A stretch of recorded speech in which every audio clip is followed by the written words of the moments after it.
very cloudy, the smog in the sky, and the clouds. Some people say that there was turbulence as well.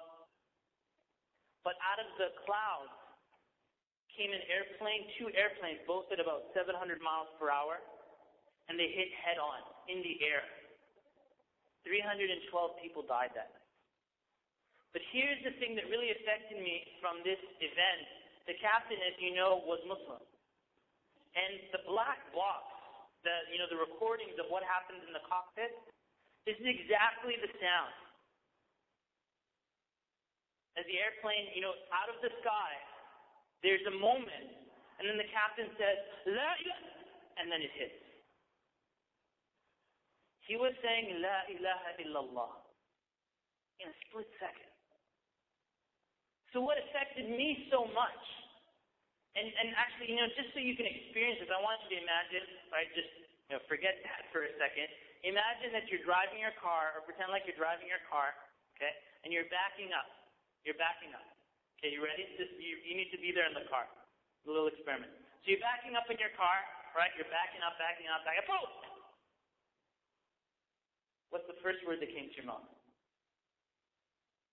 Okay, did anybody, in that boom, I know you were shocked, so maybe you were quiet, but did anybody say La ilaha illallah?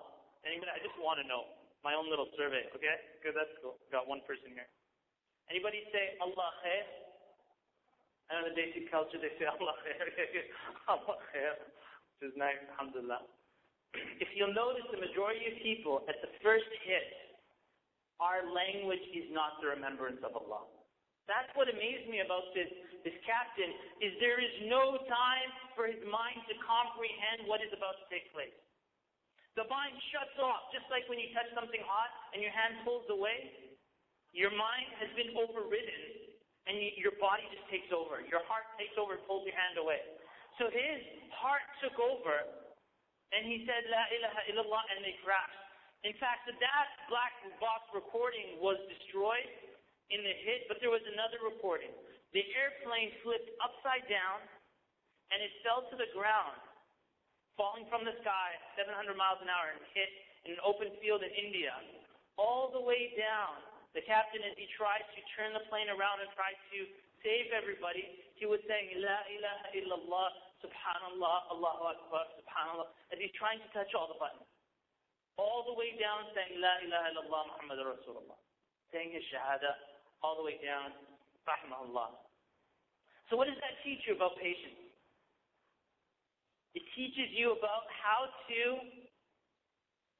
feel sabr at the first hit of a calamity.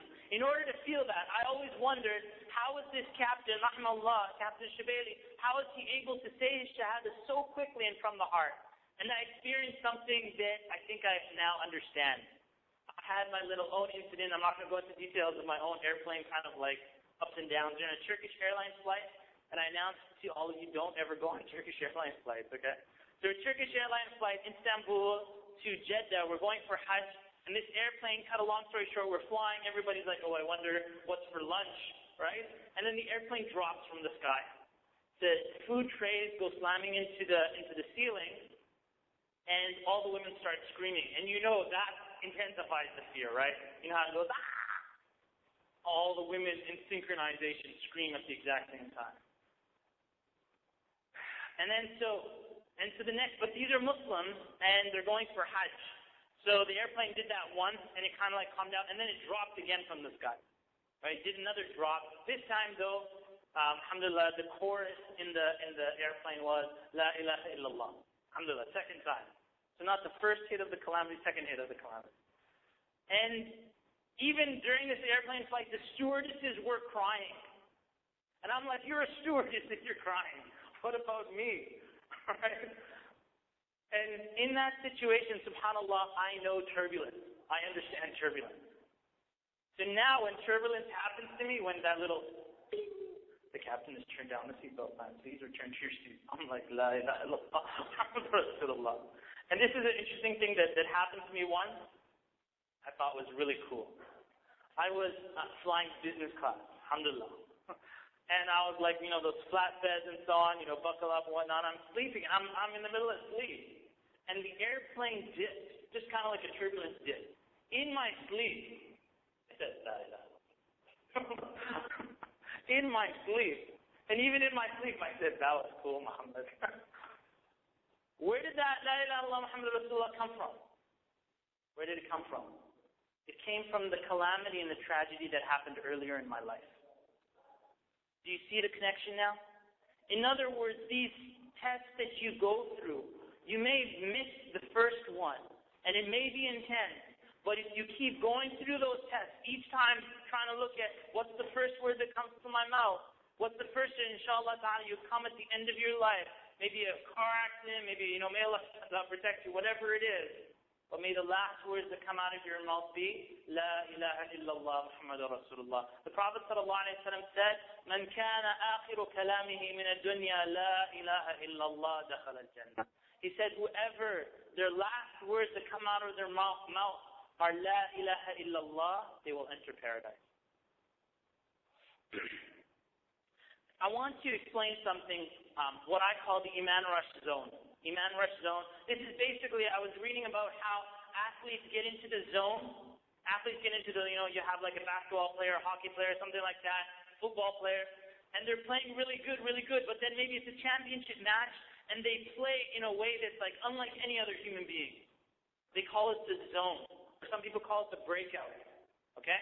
Now, I took at these criteria, they're very basic criteria of what causes a person to go into the zone, and I try to apply it to the stress that we go through in life. So stage number one is a person experiences stress. That is like a poison that goes into your body, but it's a double-edged poison.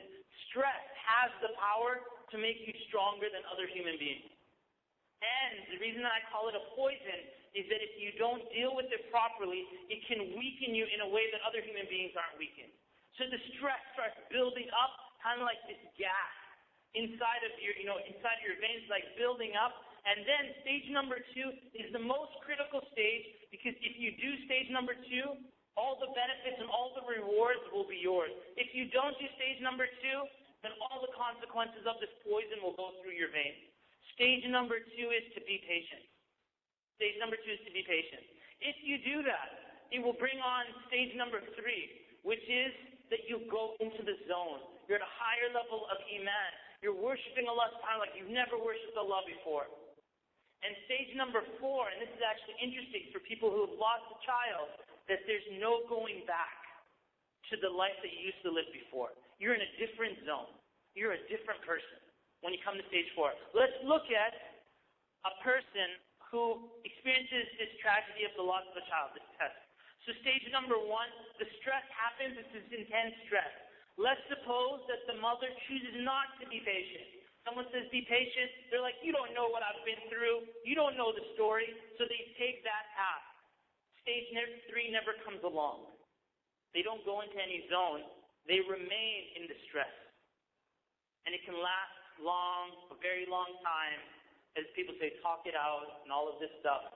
And that's just not the way it is. Now let's look at another mother who comes along. She's hit with the stress of the loss of a child. She hears the news, someone calls her, your son has died. Took the son to the hospital, took the daughter to the hospital, they're died. On the phone, first words that come out of the mother's mouth are, Inna lillahi wa inna ilayhi raji'un. And then she cries like a mother cries. She grieves in the heart like a mother grieves, but she doesn't say anything wrong with her tongue. What do you think will happen to this mother? Her Iman will zoom to a level like you've never seen. In fact, because of that response, Allah subhanahu wa ta'ala said, أُولَٰئِكَ عَلَيْهِمْ صَلَوَاتٌ مِّن رَّبِّهِمْ وَرَحْمَةٌ. The blessings of Allah, the peace from Allah comes down upon them. The mercy of Allah subhanahu wa ta'ala comes down upon them. They are those who say, Inna lillahi wa inna ilayhi raji'un. She goes into another zone of Iman that she's never been before.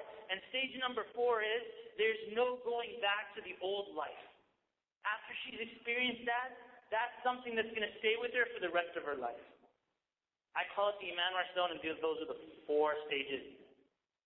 Before we begin with what to do specifically from the perspective of the mother and father who have been faced with this test, I want to give you kind of like an analogy. Remember back to a time when you were in the shower. In the shower, you didn't have the clothes that kind of like mask